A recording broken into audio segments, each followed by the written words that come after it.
হাদিসের কথা। 10টি কঠিন গুনাহ হয় শুধু মুখের কারণে।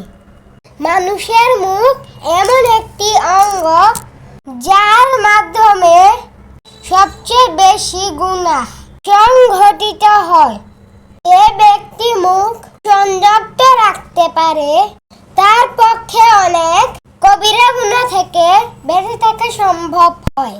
শুধু মুখের কারণে পরিবার, সমাজ, এমনকি একটি রাষ্ট্র বিশৃঙ্খল পরিস্থিতির সম্মুখীন হতে পারে। এখন 10টি মুখের পাপ তুলে ধরা হলো। 1. মিথ্যা। 2. গীবত বা দোষ চর্চা।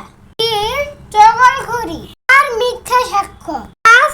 মিথ্যা শপথ। 6. অশ্লীল গালি। 7. উপহাস। 8. খোঁটা দেওয়া। 9. অনর্থক কথা। 10.